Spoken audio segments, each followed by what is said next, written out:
Di saat Anda mendapatkan putusan tersebut, Anda bisa membaca apa yang terjadi di dalam perkara tersebut.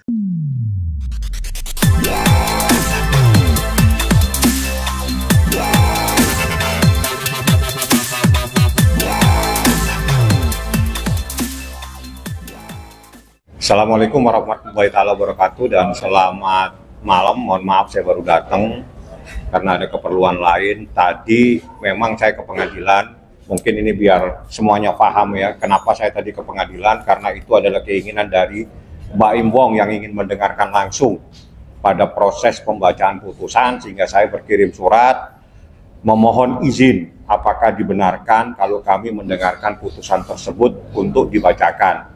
Majelis Hakim memberikan jawaban karena sudah ada peraturan Mahkamah Agung, maka sistem pembacaan putusan dikirim melalui e-court dan kami sudah menerimanya tidak lama setelah kami pulang dari pengadilan agama. Yang pada intinya dari gugatan ini yang saya dapatkan pada halaman yang terpenting, ya saya ulangi, yang terpenting saya bacakan dulu. Putusan ini dibacakan pada hari Rabu tanggal 16 April bertepatan dengan tanggal 17 Syawal 1446 Hijriah, disampaikan kepada para pihak. Putusan tersebut diucapkan dalam sidang terbuka, artinya putusan ini bisa diketahui oleh masyarakat, bukan dibacakan dalam sidang tertutup. Ini yang perlu dimaknai semua, sehingga Anda boleh mengetahui sebagian dari persoalan ini. Putusan ini dibacakan pada tanggal 16 April diucapkan dalam sidang terbuka untuk umum pada hari ini juga. Ya, dari 121 halaman, yang paling inti terbukti adanya sebuah perselingkuhan, dan itu di dalam putusan ini dikatakan terjadi nuyus. Nuyus itu adalah seorang istri yang durhaka kepada suaminya. Nah, itu adalah pertimbangannya majelis hakim menyatakan bahwa terbukti di dalam persidangan ini adalah terbukti adanya nuyus tersebut. Majelis hakim memandang bahwa termohon telah terbukti nuyus kepada pemohon. Artinya termohon itu telah melakukan hal-hal yang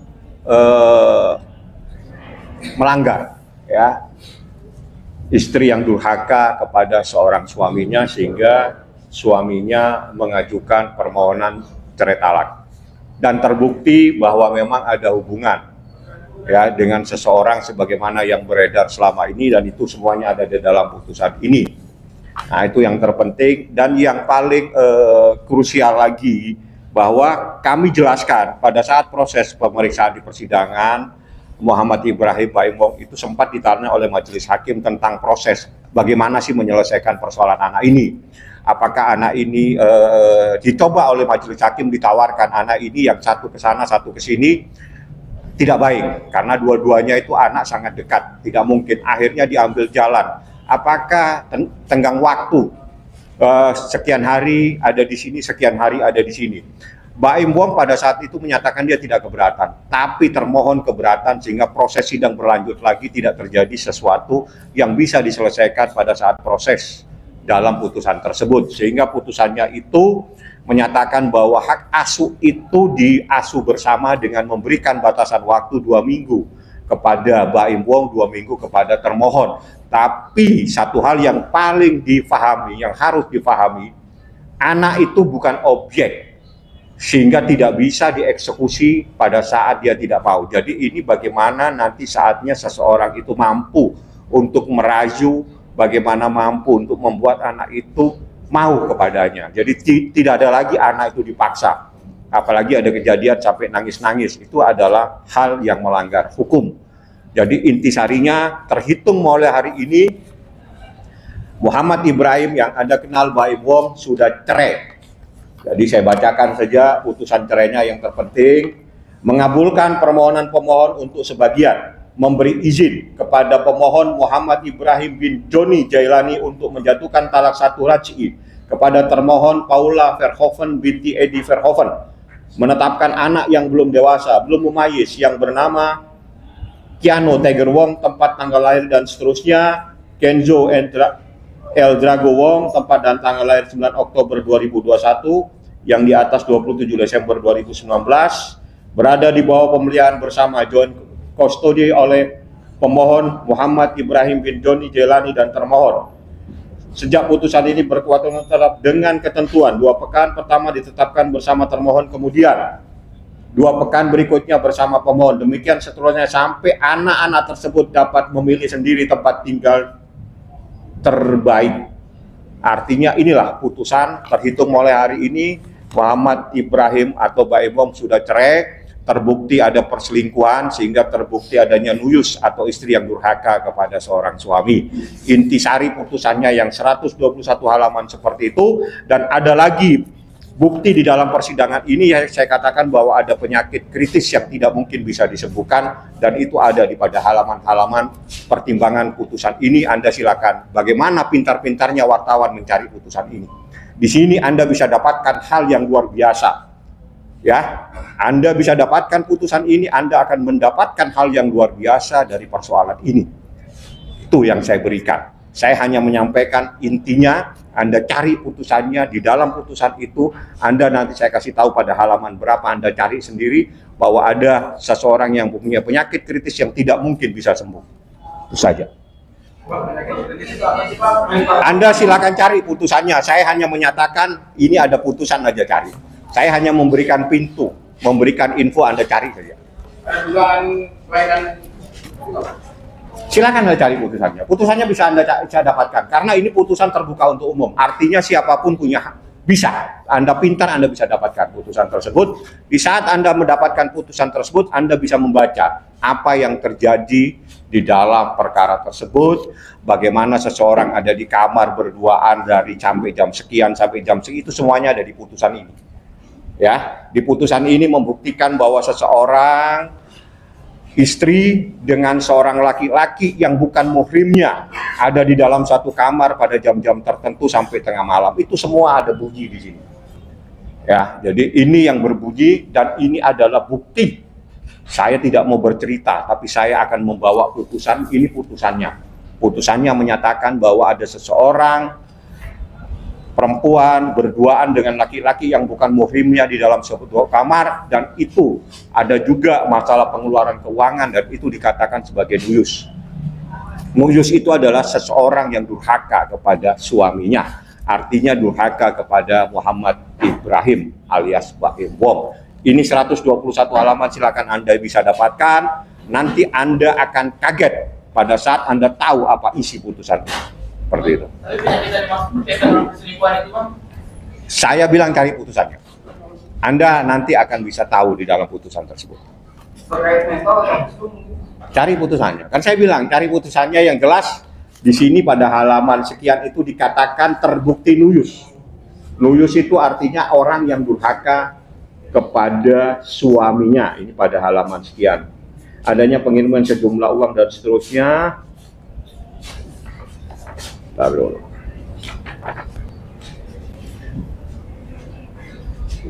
Majelis Hakim memandang bahwa termohon telah terbukti nuyus kepada pemohon. Jadi gini, menimbang bahwa berdasarkan fakta-fakta persidangan di mana termohon intens berhubungan dengan seseorang laki-laki yang bukan muhrimnya, baik secara langsung maupun menggunakan media, bepergian berdua dan seterusnya, itu menurut Majelis Hakim adalah nuyus. Artinya terbukti seorang istri telah durhaka kepada suaminya, dan itu yang dijadikan dasar oleh Majelis Hakim untuk memutuskan adanya perceraian ini, memutuskan seseorang istri nuyus. Nuyus itu durhaka kepada suami. Ya, ini putusan Anda cari, gampang mendapatkannya. Anda cari informasi itu, saya hanya membukakan informasi. Kenapa? Baim dengan adanya putusan ini, ya dia alhamdulillah bahwa apa yang selama ini dinyatakan bahwa pada saat dia pertama kali menyatakan di media, pada seingat saya itu pada November ya, seingat saya itu, di situ dia menyatakan terjadi perselingkuhan terhadap istri saya. Istri saya melakukan perselingkuhan. Itu rame semua, tidak percaya dan semuanya. Ini yang berbicara. Hakim menyatakan terjadi persoalan tersebut benar. Ada perselingkuhan, benar ada nuyus. Bukan hanya dikatakan dalam bentuk lisan, tapi dalam bentuk putusan pengadilan agama. Artinya pada saat Baim menyatakan preskon pada tahun lalu 2024 seingat saya, di bulan November ya, seingat saya itu dia telah menyatakan benar terjadi perselingkuhan dan itu bisa dibuktikan di persidangan. Bagaimana sakitnya seorang suami pada saat ada orang telah mengkhianatinya. Itulah yang terjadi dalam perkara setebal 121 halaman ini. Ada di putusan ini. Di putusan ini berbicara. Anda cari aja putusannya. Hak asuh memang dari awal Baim Wong pada saat proses persidangan hakim menawarkan bagaimana kalau seandainya ini kan yang besar dan yang kecil, bagaimana kalau yang besar ke Baim, yang kecil ke termohon pada saat itu, atau diatur waktu 3 hari kalau nggak salah sama 4 hari. Saat itu Baim bilang nggak ada masalah, tapi termohon tidak mau, sehingga ini proses bergulir dan akhirnya diputuskan diberikan aturan main bahwa 2 minggu di sini, 2 minggu di Baim Wong. Tapi satu hal, anak pun tidak boleh dipaksa, walaupun ada putusan seperti ini, tidak boleh anak itu dipaksa-paksa untuk ke sana dan kemari, karena anak itu bukan objek dari persoalan, tapi dia subjek hukum yang mempunyai hak yang melekat, yang dilindungi oleh undang-undang, dilindungi oleh hak asasi manusia, seperti itu.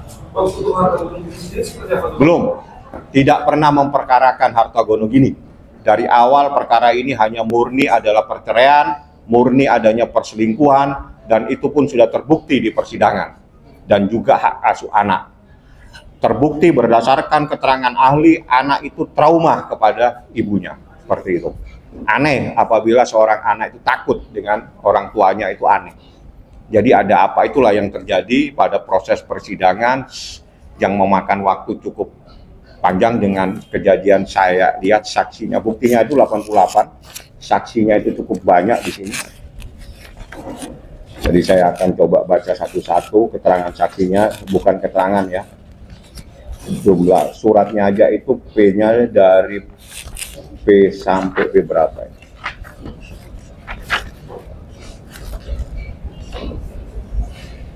P70 sampai P86. Bukti yang diajukan Baim Wong itu P1 sampai 86, saksinya 1, saya tidak perlu sebutkan namanya, 2,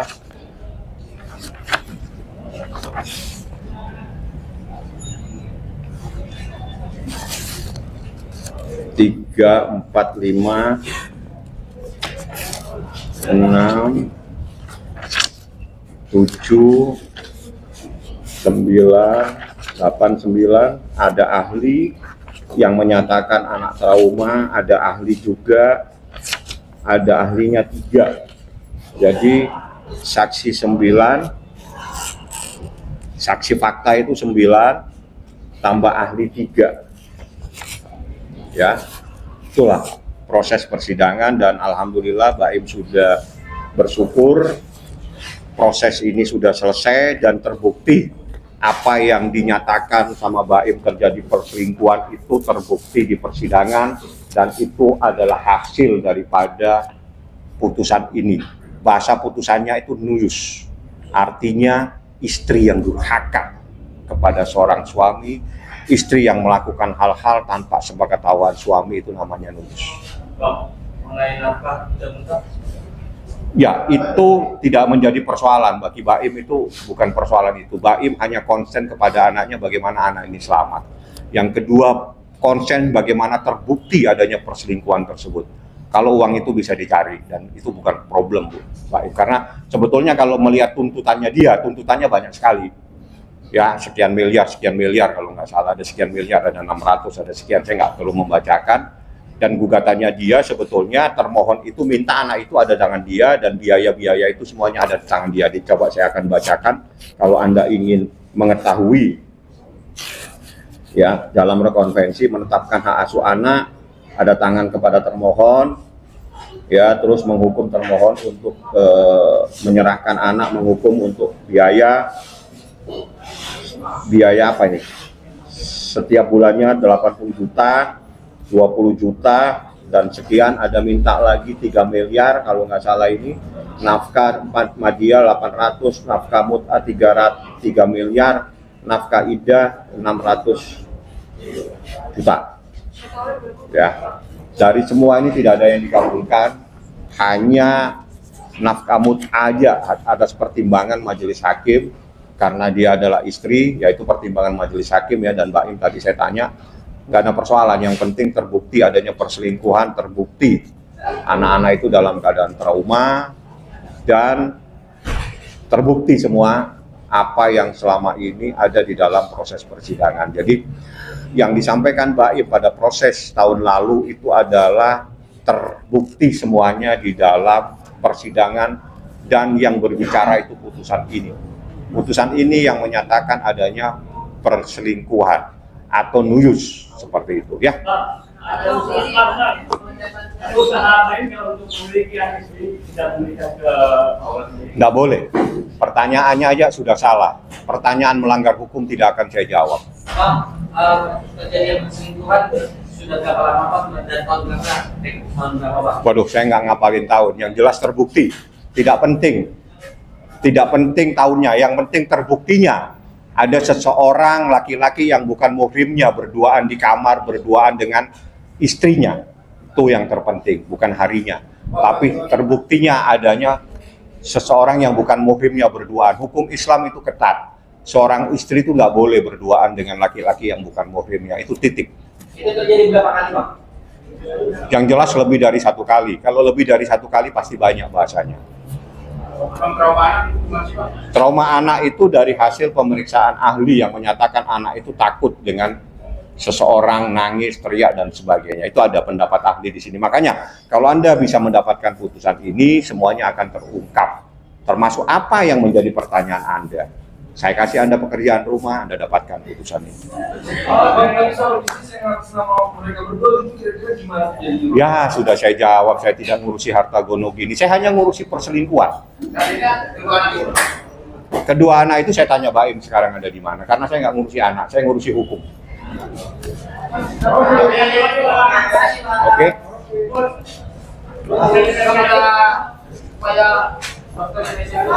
Untuk apa? Sudah ada dokternya. Sudah ada.